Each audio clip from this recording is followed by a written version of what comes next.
I'm talking. Well, I'm not. I'm not talking anymore. That's impossible. I've had it with talking.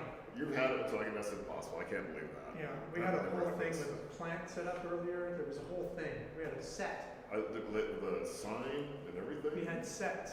We had multiple sets, 2 camera angles. You got a plant here, right? Now, but then we placed The audio is way better. There's no click. You guys are good. We have about a 25-second delay between when I cut scenes. Yeah. So, but that'll be fine. yeah. See, they're not going to know that there's a 25.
That's good.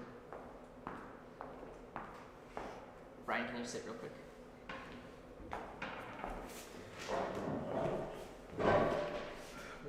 Yeah, that's good. Is this too much of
Good afternoon. I'm joined here with Brian Thiessen, who is the Calgary Party's candidate for mayor, and we're doing our first Ask Me Anything. And you're Chima. And I'm Chima. I'm Chima Kinner. You're my good friend Brian. Brian, you and I have been friends for about 30 years. Yeah. And we keep doing this election thing together. Yes. Yeah, it's been 30 years of fun. But this time you're the candidate, so which is fun. Yeah. So we went onto the internet and we asked Calgarians to send us questions, and we got a whole bunch here, and we'll probably get some more as we're live streaming this.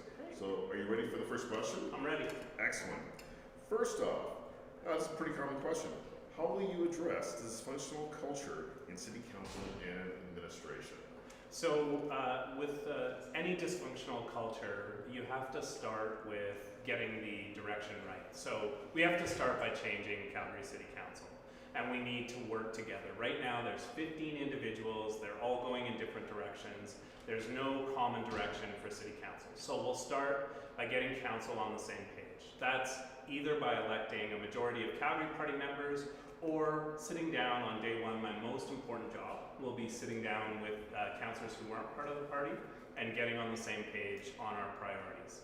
We have to issue that direction to City Admin, and then we need to measure City Admin's progress on implementing the direction council gives them. Because right now, with no direction, City Admin is filling the gaps. They're making policy, they're making mistakes, and so clear direction to City Admin, a short period to improve, and then we're going to have to measure them. Reward people who are solving problems, serving Calgarians, and people who are in the way and refuse to change or take direction from council. There'll be some changes. Thank you. Very comprehensive first answer. Thank you. Okay, second question. Oh, this is a good one. What's one specific program or expense you would cut, and one specific service you would invest more in to show voters your priorities? I would start with cutting consultants. We spend millions of dollars at the City of Calgary on consultant fees for reports that sit on shelves. One thing I would invest in... As a consultant, I'm hurt. Yeah, I'm sorry, but the problem is people aren't reading the reports, and so that good work goes to waste. On the what I would invest in, we actually started with a budget exercise, and we reached out to 5,000 Calgarians about what their priorities were, and the number one thing that they all agreed on was invest in the fire department. So we would start with investing in fire and safety in neighborhoods. We've let the fire department lag too long, and we need to make a significant investment in the Calgary Fire Department. Excellent. Are there any other priorities that you want to highlight? Well, we're focused on public safety, transit, housing, and critical infrastructure. So all of our decisions will be framed in that. And the Calgary Party has stated we'll make housing our first priority in every decision we make at City Hall. And that means we've got to review the regulations, streamline the housing approval process, because we have 100,000 people coming every year. We're going to be 2 million in the next few years. So, for other priorities, start with housing and public safety. Every Calgarian is worried about safety in their neighborhoods, and we're really focused on creating the types of neighborhoods where firefighters and teachers can live in the neighborhoods that they serve and feel safe. And those are our top two priorities. Okay. Next question. In a post you made online, you mentioned politics is not a solo game, it's a team sport. What makes you feel that the Calgary Party team will be able to execute on your priorities? Well, the thing I say to people all the time is if you're looking for real leaders and you're looking for team builders, see if they've built a team. And that's what we've done. So a year ago, we formed the Calgary Party. We've built a team, 13 council candidates that are working together. As I've said, we've kind of built the bike while we're riding it. So we've learned how to compromise, how to work together, prioritize, and agreed on good policy. And I have worked as a team builder for 30 years. I've led in every organization that I've been involved in. And the reason for that is I put the organization's needs first. It's not about me. It's a service role. Leadership is about serving the organization and serving the community in the case of the mayor. And so I'm confident because I've done it for 30 years. And every organization I've been involved in, I've been asked to take a leadership role because people understand that I put the organization out, we'll put the city first. It's not about me, it's not about the title. And you know, I can say, as I've watched these debates and I've listened to some of my opponents, I'm convinced that some of them have never even played on a team, never mind led one. And so they don't understand that it's not about them. It's not about them achieving the goal of mayor. It's about how they can help Calgary. You know, I'm just going to add something I've been hearing about. People are wondering about this party thing. Is the Calgary Party, is it left wing? Is it right wing? Is it MEP? Is it UCP? Like, what is it? Now this porridge is just right. We're a centrist party. And so we have people who are card-carrying provincial UCP and NDP members, federal conservatives, federal liberals. We're a centrist party. We believe good ideas come from across the political spectrum, and we think that if you're a centrist, you can take good ideas from everywhere, the best ideas from everywhere. And so, like, I'll give you some concrete examples where that's come out. You know, our housing first strategy on public safety, housing the homeless, is a very progressive idea. It's been done. It will also save us about $100,000 per year per individual, so it's cost effective, but it's a progressive idea. On our housing strategy, our transit-oriented density plan, building 20 to 30 high-density transit projects, is straight out of the federal conservative playbook. It was one of their policies. It was well written. It was actually written by a Calgarian, but it's really excellent policy. So the beauty of being a centrist party that's not restricted by ideology is we can just take the best ideas. Thanks, Brian. Next question. You've criticized Premier Daniel Smith in your debates. What are your concerns with how the province is treating the city? Well, you know, I find it remarkable that Danielle Smith she has a teacher strike right now, 500,000 students out of school, parents struggling to get to work, they have to take care of their kids and find childcare, running a $6.5 billion deficit, yet she's delving into municipal issues like bike lanes and photo radar and everything in between, even telling us how to manage our own budgets. And what I'm saying is, listen, if Danielle Smith wants to run for mayor of Calgary, she should resign her seat as MLA, move to Calgary, and run for mayor. It is not too much to ask of the premier the same amount of respect that she demands of the prime minister. I think she should stay in her lane, focus on provincial issues, which she has plenty of, and let Calgary City Council, who are elected directly by Calgarians, represent the constituents that elect us. You mentioned the voter radar, a couple things. What was the impact of that decision on the city? Yeah, thank you for asking that one. It's a really important issue, and I'll give you some background. When I was chair of the Calgary Police Commission for 4 years, from 2016 to 2020, we worked our butts off to increase the police budget. And we went to council, we had to submit our budget requests, and over that 4-year period, we were able to achieve a $25 million increase to the Calgary police budget. That's about 6.4% of their total budget. In one fell swoop of the pen, when Danielle Smith eliminated photo radar, she cut $28 million from the police budget. So she did away with all that progress in one swoop of the pen. And photo radar is good for safety. It's at the most dangerous intersections. So she eliminated safety for Calgarians. But the worst part was Sonia Sharp passed a motion at City Council to pass all that expense on to you. The mayor and the City Council, led by Sonia Sharp, did nothing to fight for that 7% defunding of the Calgary Police Service by the Premier, and I think that's wrong. I think they should have stood up to the Premier, said, you're making a bad safety decision, you're making a bad policing decision, and you shouldn't defund the Calgary Police. In many of your interviews, you are critical of the past City Council and suggest Calgary needs to change. Why? Well, this council is the most dysfunctional. Calgarians think it's the most dysfunctional, it's the least popular, it's 15 individuals running around in different directions.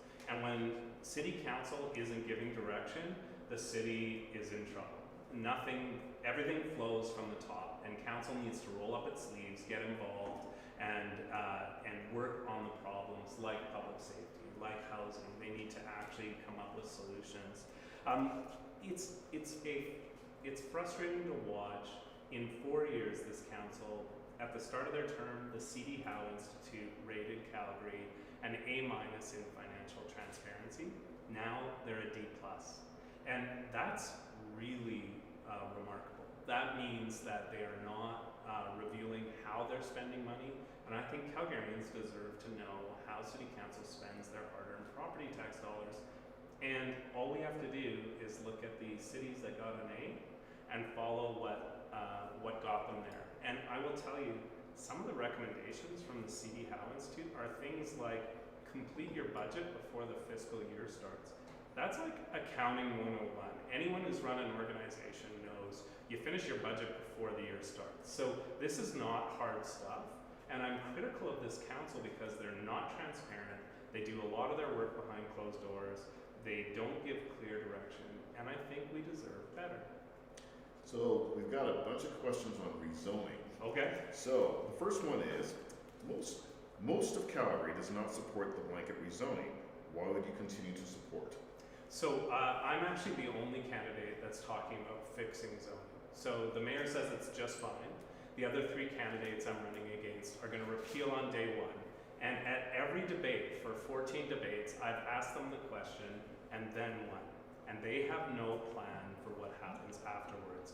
After we take a step back 5 years, we lose $225 million in federal funding. We add $50,000 to the cost of a house and $80,000 to the cost of a townhome. They have no plan for what's next. So what I'm saying is where everyone's going to get to, whether it takes them a year or 5 years, how do we fix zoning? And so we're proposing real concrete solutions on zoning. We want to cap it at 4 units per lot. So open zoning will apply to up to 4 units. And for everything over 4 units, we're going to do a good neighbor consultation process. That's going to be pre-permit application. So house builders will have to notify people in the neighborhood that there's a project over 4 units happening in their neighborhood. Everyone within 100 meters. They're going to have a town hall where people can come in and express their concerns about their neighborhood because we lost the public in the discussion. We need to listen to Calgarians and their very valid concerns about their neighborhood. So they'll get a chance to voice those concerns, and then we're going to have developers, when they apply for their permit for over 4 unit on a lot, they're going to have to say, this is what the neighborhood told us, these were their concerns, here's what we adopted, here's what we didn't adopt, and we're going to have city admin post that online so the whole neighborhood can see. And all that really you can summarize to this. We're going to listen to Calgarians on the fix. We're going to get their input, and we're going to stop frustrating Calgarians by being left out of the process. We can fix this. We just have to take the temperature down. This is an entirely solvable issue, and everyone is motivated to provide the housing we need for 100,000 people coming every year. So there's a follow-up question to this, and you've talked about also having the housing committee relook at the whole thing over the course of the next year or so. And the question was, the housing committee is who initiated rezoning. How do you see them fixing this? Well, we're going to give them some guidance. So we're going to put the cap, we're going to ask them to specifically consider some solutions, like capping open zoning at 4 units and a neighbor consultation process. So we're not just going to let the committee run amok. We're going to give them clear direction on solutions that we want them to consider. But yes, the housing committee referred it, but the real disaster in the zoning rollout was a council set of hearings over 12 days where they put on this, frankly, kabuki theater where they pretended to consult with Calgarians and they didn't listen. So I think it's on us I've listened to Calgarians. We're proposing real solutions I've discussed with Calgarians, and we're going to direct the housing committee on real solutions to consider. But at the end of the day, how I feel comfortable about the housing committee and what solutions we're proposing is because we're going to issue direction. And at the end of the day, council's responsible. We're going to listen to Calgarians. If we're not satisfied with the housing committee's recommendations, we will implement solutions that we hear directly from Calgarians on.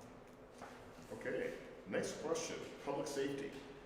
How does Brian plan to ensure no rough sleeping on Stephen Avenue and that so it doesn't criminalize homelessness or create hostile environments? Well, it's a good question. You know, the tricky part about the public safety issue is this. You know, we talk about a housing first strategy, 24/7 mental health and addiction supports housed with the police. But it's when you start talking about the bylaws, the social behaviors that we're trying to regulate, that's where, you know, kind of the rubber hits the road.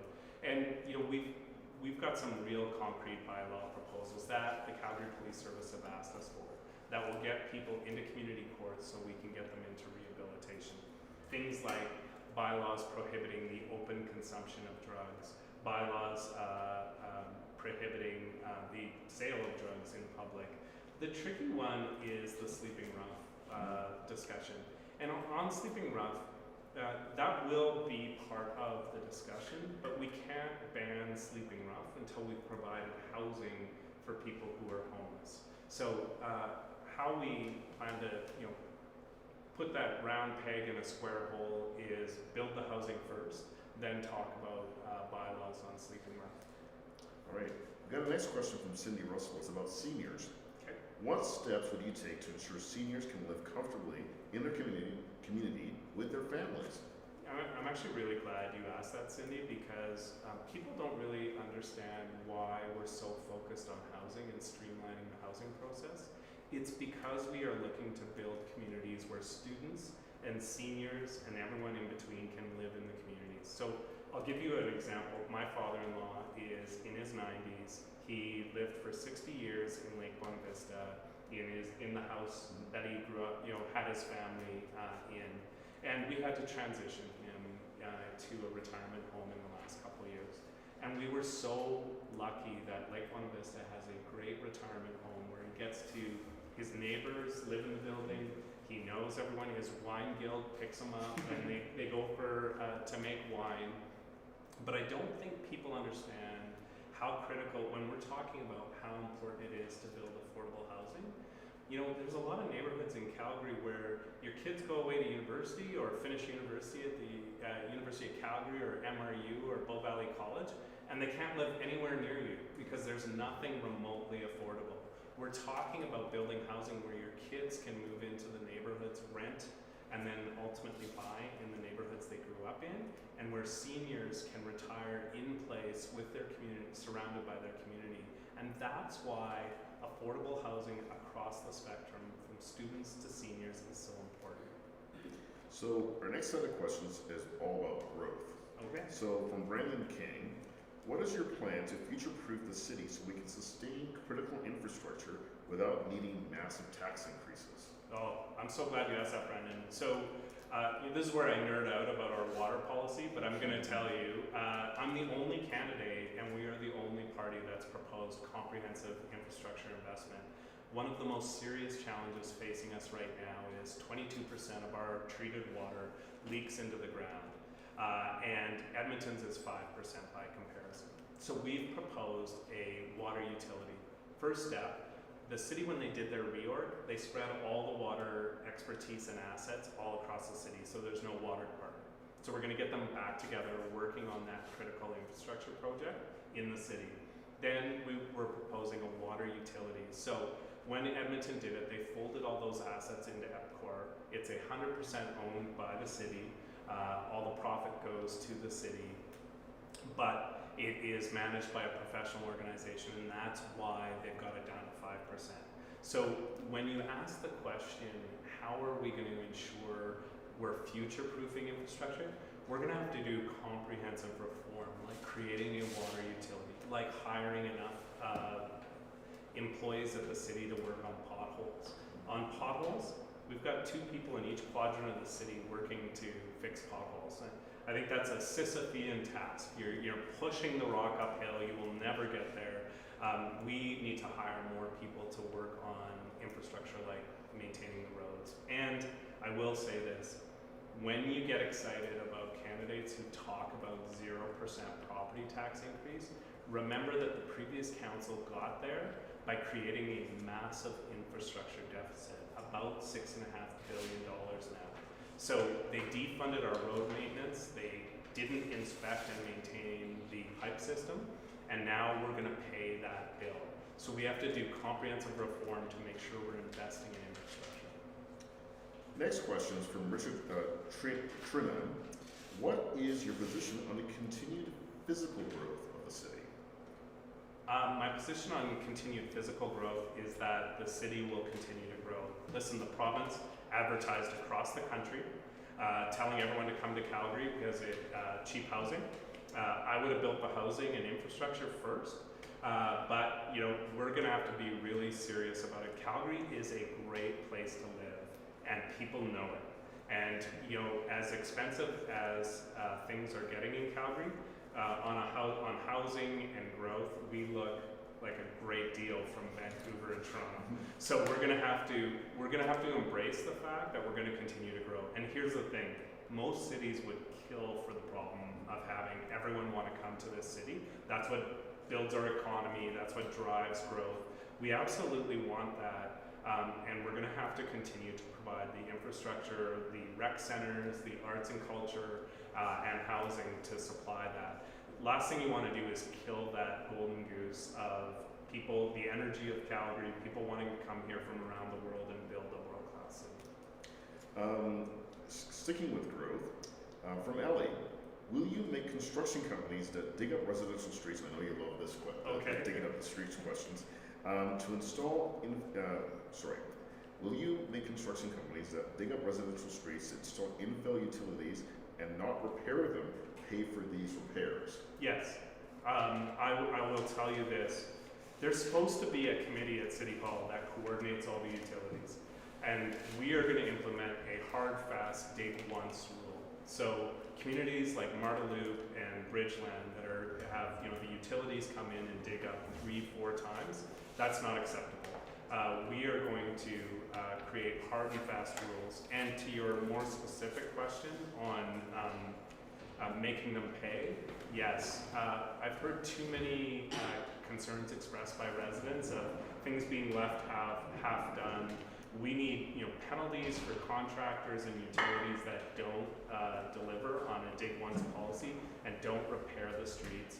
We have to treat the residents and property owners and business owners in places like Marteloup and Ridgeland as the economic engine they are, and stop penalizing them. And we have to make sure we enforce on contractors and utilities that they get it done right, and they do it once.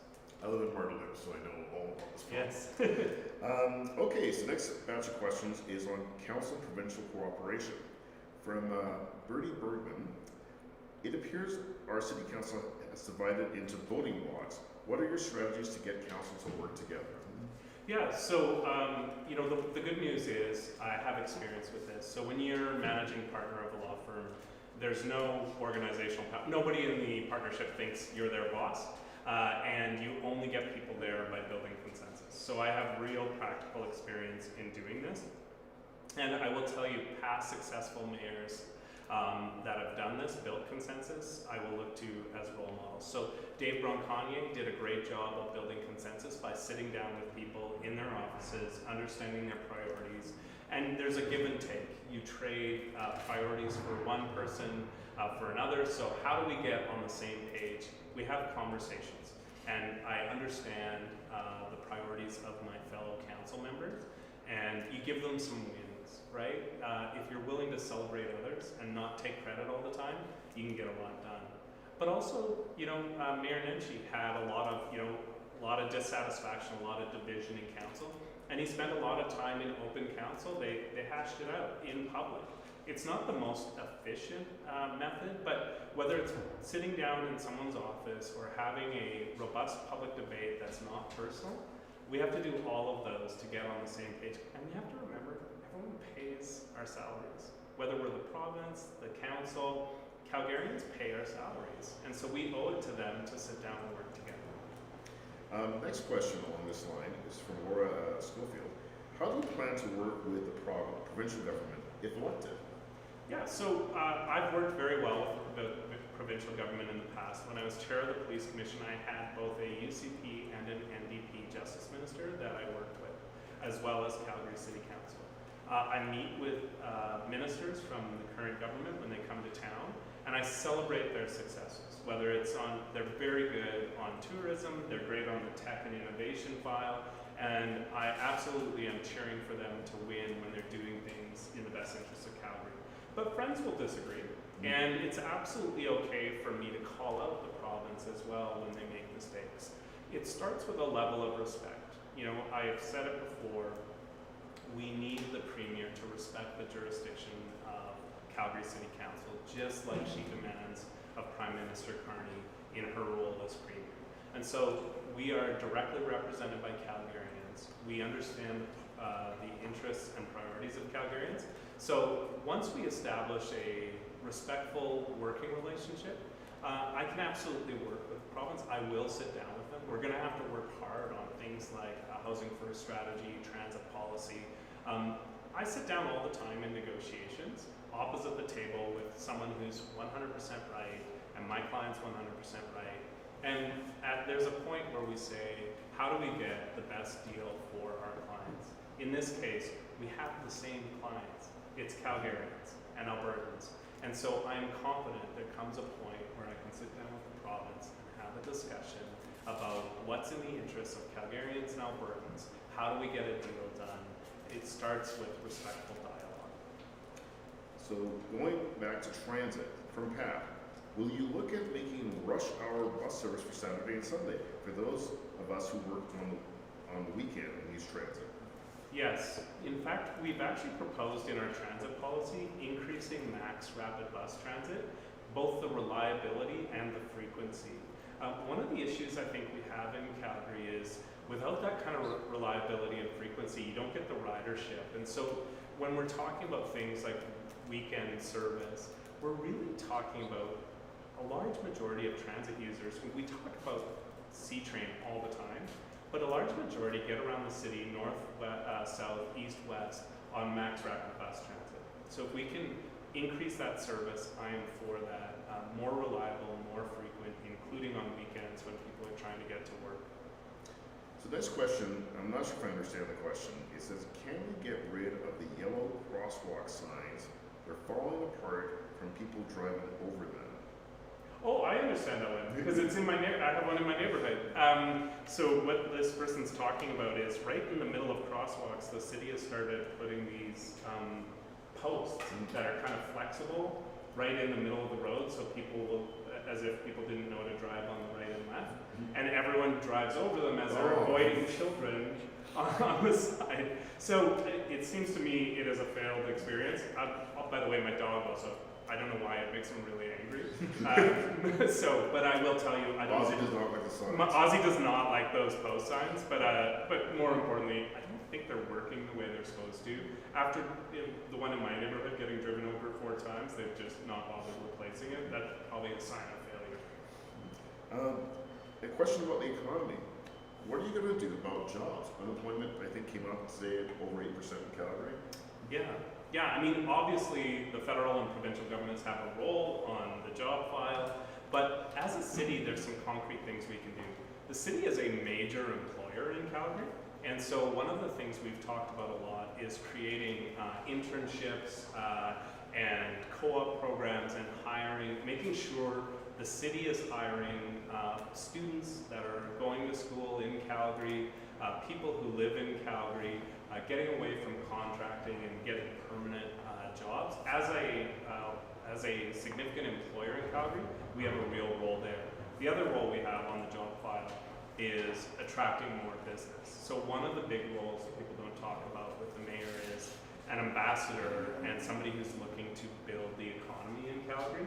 And I'm really focused on diversifying the economy. So, shout out, I've been critical of this council, but the Prairie Gateway project, establishing a major inland port. The federal government came in through the infrastructure bank and funded that. But we are building one of the biggest inland port in North America. That's a huge potential for job creation. Right beside a international airport, building that attracts businesses like Amazon that want to come here. We have to continue. We've proposed a VC fund type thing for the arts to create creative industry jobs, as well as OSIP that's creating jobs in the tech industry and funding startups in that industry. And we've even met with people from the defense industry You know, the federal government just committed to spending 5% of our GDP. That's like billions and hundreds of billions of dollars. If we can get a piece of that in Calgary, that could dramatically diversify our economy. And people don't know this, but when the Secretary General of NATO came to Canada, he skipped Ottawa, he skipped Toronto, he came to Calgary and Edmonton because they see those as the gateway to the north and a real opportunity for us to attract a piece of that defense industry to Calgary would have a dramatic impact on diversifying our economy. Just like a follow-up question to that, how do you see the role of the energy sector in our economy going forward? The energy sector is one I've worked with for 30 years. So I can tell you, they have driven a lot of the growth, a lot of the infrastructure in the city, and they will continue to drive growth in Calgary. So I work with the Trans Mountains and TC Energies and Sunforce and CNOOCs, and they are a major part of the downtown economy, and they will continue to be for a long time. I think the mistake that some make, and I think the Premier made, was treating it only as an oil and gas industry. We're actually an energy superpower. And when we talk about energy superpower, we have some amazing clean energy companies like Blue Earth and Greengate that build wind and solar. And when we got that uncertainty bomb from the province when they messed up the regulations on clean energy, a lot of those companies are now building all over North and South America except Calgary. So we need to reattract that because the people that run those companies used to work at Suncor. They understand transmission. They understand how to transmit energy. We're an energy superpower, and we're one of the cleanest, well-run industries in the world. We're going to export our knowledge to the world. I want Calgary and Alberta to promote clean energy and best practices in oil and gas around the world. Next question is another question about the Calgary Party. This is from Alex. Is the Calgary Party supported by any existing political parties?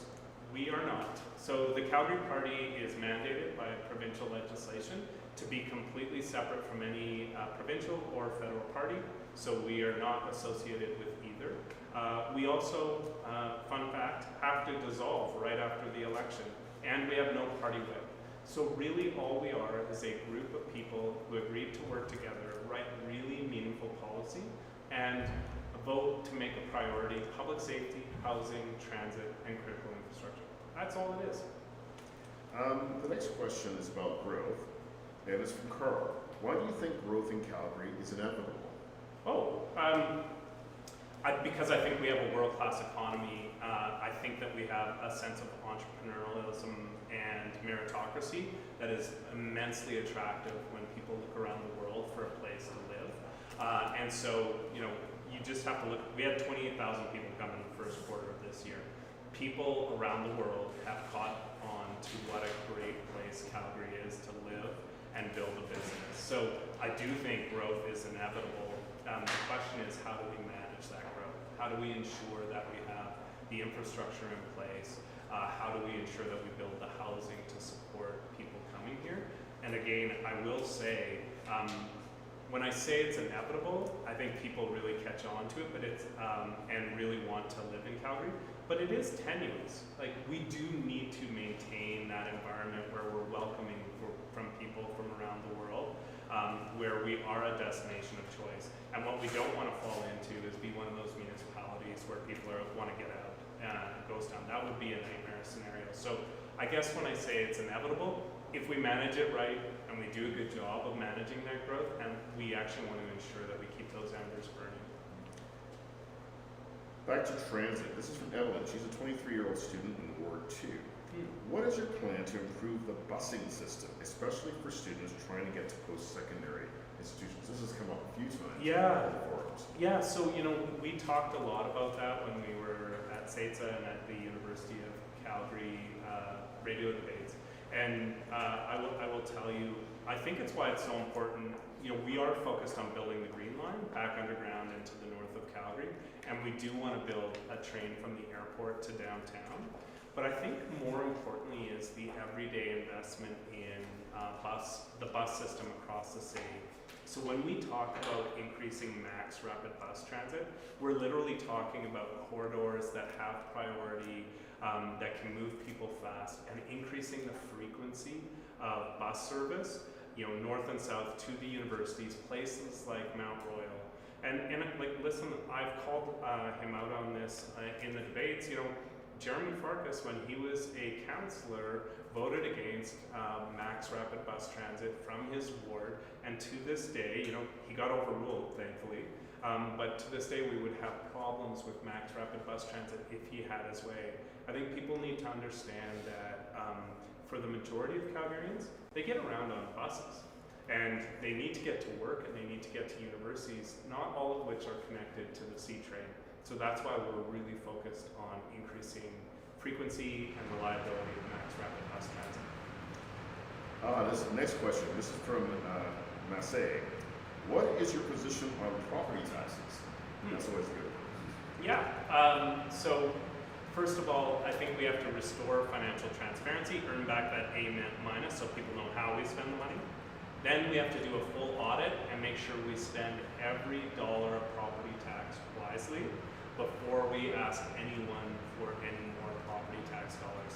And the number 3, the big one that nobody else is talking about, 37% of Calgarians' property taxes every year, to the tune of about $1 billion, goes to the province.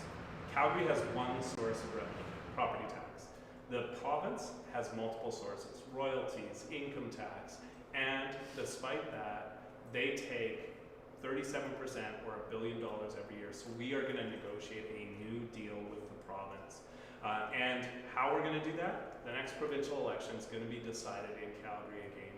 And we're going to make sure that that's what this city council is talking about with the province, not shiny objects like a new arena. We won't be throwing on a jersey to do a photo op with the premier. We're going to have one question for the province. Can we have Calgarians' property tax dollars back to be spent in Calgary on Calgarians' priorities? Next question. I think you've answered this, but let's make sure you cover it again. Will, if elected, the Calgary Party councillors be whipped into voting? They absolutely will not. There is no party whip, and as I mentioned earlier, the day after the election, we have a little period to pay off our bills, and then we have to wind up the party. So the Calgary Party won't exist for at least a couple of years until the next election. And I can tell people, if you don't like political parties, we were formed to stand up to Danielle Smith and fight for Calgarians to run their council. If you want to make sure there's no political parties in the next election, vote for the Calgary Party, because she will get rid of it the next day. Here's another question from Jonathan. What's your stance on separatism? I am a passionate and patriotic Canadian. I signed the petition against separatism. I absolutely believe that this is a unique opportunity in Canadian history for us to come together. When Doug Ford is talking about an interprovincial free trade agreement, Conservative Premier of Ontario, we should be getting on board, and we should be talking about how to remove barriers, not separatism. You have to look no further than Montreal. When René Lévesque was in power 40 years ago and Quebec pursued a separatism agenda, all of the expertise, financial expertise, banking industry moved to Toronto. They have never recovered from that experiment. And this is absolutely the wrong time to be talking about separatism. And I think it's actually a shame that this province is letting that be a topic for discussion. Next question about business. What incentives would you put in place to attract new businesses and startups to Calgary? So, I think one of the biggest things, I work a lot with new business and startups in my day job. So at Osler's, we have what we call our emerging high growth companies group. So we work with thousands of tech startups in Calgary. As I've talked to people like Innovate Calgary and Platform Calgary, there's a few things we have to do. First, you have to create that critical mass of tech workers. So lots of startups, you have to provide spaces in office buildings where they have a cheap place to set up. But the one that a lot of people don't talk about, why Austin has been more successful than other jurisdictions, is the other big piece of it is VC funding, venture capital funding, which in plain English is people with money who want to invest in tech companies. And Austin got that right. They put a lot of effort into attracting VC funding. And I can tell you, Calgary has done some good stuff. We can do better. OSIP is an example of a really unique idea. The Opportunity Calgary Investment Fund was created by Calgary Economic Development and the City of Calgary to invest in tech startups. More of that, please, but also attracting, there are major venture capital funders around the world. We want Calgary to be the destination of choice for them as well to provide funding. And then finally, I'll just say we have to continue great programs like the University of Calgary is running amazing stuff through Innovate Calgary. It's a world-class center of supporting innovators, people who are starting their own business, mentorship for people, pairing them up with legal and accounting expertise and everything they need. We have to do work with the University of Calgary. We have a world-class hub there. We have to support them. And Deborah Yedlin, gave us all a slap on the hand at the Chambers debate for not mentioning that. So I just want to give a shout out because they really do a great job at the UC. This next one is from Anonymous. You are by far the best candidate who has Calgary's interest in mind, but people don't know who you are. How can you change this before the election so we can get you into office? Well, thank you. That's really kind. We're doing stuff like Ask Me Anything. We're out on digital. We have 14 campaigns, door knocking in every ward on Saturday. I'm actually going to hit every ward in Calgary again. So we are doing everything we can to get the word out. But the truth is, we need you. We need people to, we're doing coffee parties and dinner parties. We need you to talk to your friends, spread the word, spread, the video from the debates. This has happened before, in 2010, Mayor Nenshi was, back in the polls. People were all agreed he was the best candidate for mayor, and people were talking about voting strategically. And finally, everyone just kind of settled on, let's vote for the best candidate for mayor. If everyone does that, and if you spread the word about that, we can absolutely win this thing. Next question. What are your plans to audit the city's programs? I want to audit right out of the gate. So I plan on implementing an audit of all city expenses in our first year in office. So we get a good feeling. There's no way we can be financially transparent and accountable and find areas to cut and areas to fund without doing an audit. So my plans are simple. We will implement that immediately. Question from Jeff. Yeah. What is your opinion of game plan? You might want to explain what game plan is. Oh, sure. So for those who are watching who don't know, game plan is actually a city program policy that set up a 30-year strategy to fund all of the recreational infrastructure we need in Calgary to build it, and how we would, how and when we would replace, pools like in Killarney and Inglewood that are at the end of their 40-year life cycle, how we build new facilities. And it's actually a great policy. The only problem with it is it's not funded. And so that's kind of everything, right? If we don't fund it, it won't get built. And so my policy on game plan is great policy, let's fund it. And when I talk about that, we are open to anything. And an example I give people is, myself and my Calgary Party candidates met with the board of the YMCA.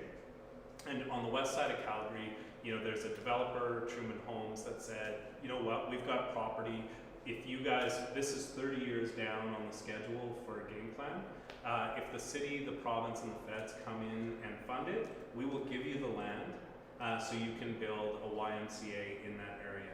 And so, we have to look for creative public-private partnerships like that one, where people, I hear a lot, developers willing, as they invest in neighborhoods and build neighborhoods, willing to put up the land, willing to put up some of the funding. And if we can get the province and the feds and the city aligned on that, we can think outside the box and build some pretty world-class facilities. Next question from Rick. How does the Calgary Party and Brian intend to fund these ideas, especially the increase in transit, frequency of transit? Yeah, I mean, it really comes back to this. If you're trying to fund your programs, you have to do an audit, find areas. You have a spending issue and a revenue issue. So you have to find where you're spending badly, do an audit, find savings, spend every dollar well. That's on the spending side. And this city has both problems, spending and revenue. On the revenue side, there's kind of two main attacks. You have to diversify the economy. You have to attract, people talk about growth and the downside of adding 100,000 people, but as you add property taxpayers into the roles and as you add businesses to the downtown, that's more people paying taxes. That disperses the burden on everyone. You have more people paying the bills, so you don't have to raise them significantly.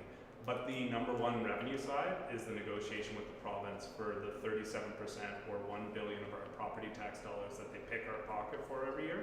If we can negotiate even a significant portion of those dollars back, that will allow us to fund critical stuff like transit without raising property taxes. And I know there's naysayers out there who say it can't be done.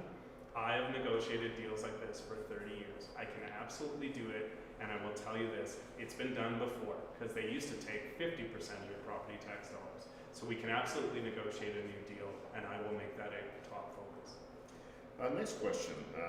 Do you think the arts are important to Calgary? Oh my God, yes. Arts and culture are a critical part of what I stand for. We've actually written a detailed toolkit on arts and culture, but what was really interesting, Chima and I spent some time with creative artists, people that run companies, performance companies, to visual artists, and we had this great discussion last week about arts and culture. And what really came out of that was a couple things.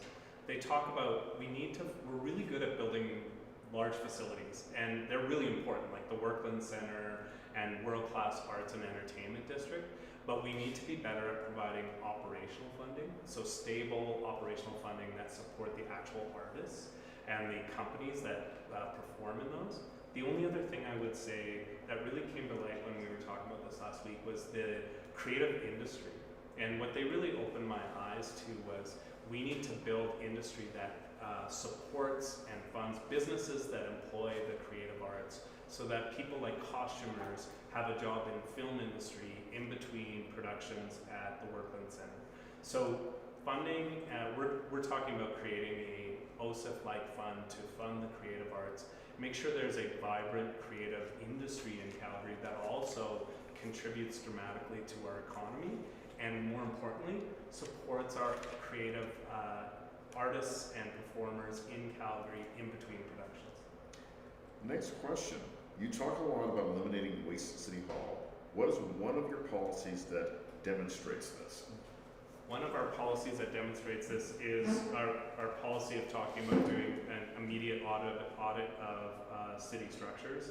Our talk about how we're going to actually implement financial discipline on the city, so transparency, reviewing those programs. I talked at the start of this about there's certainly ways to be found. There's no bureaucracy in the world that doesn't do some spending that, there's been some mission creep. They spend on things that aren't the priorities of the people they're serving. Calgary's no different. So once you do that, we can actually start cutting programs. And one of the examples I gave, and Chima didn't like because he's a consultant, is consulting reports that sit on a shelf and we spend millions on. You're killing me, Brian. Yeah, I know. I'm sorry. Your partner's going to be upset. But we absolutely can look at programs like that we can find cuts in. And when you ask about what policies we have, all of our policies are focused on instituting a sense of financial discipline on the city. We have time for two more quick questions. Okay. What is your plan or opinion on neighborhood supports like community services, which work with community associations? Neighborhoods. Neighborhoods. Supports or sports? Neighborhood supports. Sorry, say it again. What is your plan or opinion on neighborhood supports like community services, which work with community associations? Sorry. Really important part of what we do. I think a lot about, I talk about my father-in-law, but when he talks about 40 years ago in Lake Buena Vista, they had a little park across from them. And what the city would do is they would come, they'd find a couple neighbors, and my father-in-law was one of them, and they'd say, here's the key to the fire hydrant. You're going to be responsible, you're going to be like the neighborhood captain, and you're going to be responsible for maintaining this park. and they would put up a schedule, they would mow it, they would rake it, they would water it, and they owned the community. And so the reason I like programs like this is we need to engage with, nobody cares about Calgary's communities like the people who live in them. So working with partners to build our communities is absolutely essential. We need more of it, please. And Brian, last question, and I guess you can wrap up. Sure. Why are you qualified to be mayor? You never served on council before. Yeah. I would actually say that I have more qualifications than any of the people I'm running against before getting elected. So I've run, a national law firm as managing partner. I've managed the Calgary Police Commission as chair of the commission, which is the single largest line item on the City of Calgary's budget. And I'm the person that organizations, whether they're Fortune 500 companies, national sports agencies, and municipalities across Alberta go to when those organizations have their most difficult problems, they come to me for advice. So I have 30 years experience working with world-class organizations on their toughest issues. And I've done it in the public sector on the police commission, and I've done it in the private sector as managing partner. So I would say, if I put my resume up against any of the people I'm running against, I would do better in a job interview than they would. I will say this though, running for mayor, it's fascinating. I tell people all the time, like, I have a really great resume, but a lot of people are going to judge me on how I look in a cowboy hat and how you show up at public events. It's absolutely fair. That's democracy. But I will say this, I have 30 years of legitimate experience, and I feel very comfortable in both the private and public sector. I feel comfortable that I'm ready for this job. I've led in every organization I've ever served in. Brian, one last question. If people like what they heard today, how can they support you? Yes, oh my gosh, please spread the word, spread this video, talk to your friends, go to the calgaryparty.ca, send people, we have 11 toolkits, great public policy that's written there, share it with your friends and neighbors, put up a sign, and if you really liked it, we have a donate page as well, so please support us. We need to spread the word. If you like what you're seeing and you think I would do a great job, please tell all your friends and tell them to vote for who they think is the best candidate for mayor. Don't vote strategically. Vote for the best candidate. That's a great note to end on. Thank you, Brian, for your time today. Thanks, Stephen. Yeah, I think you have some door knocks to go knock. Yeah, time to get door knocking. Thank you so much, everybody, for joining us. Thank you.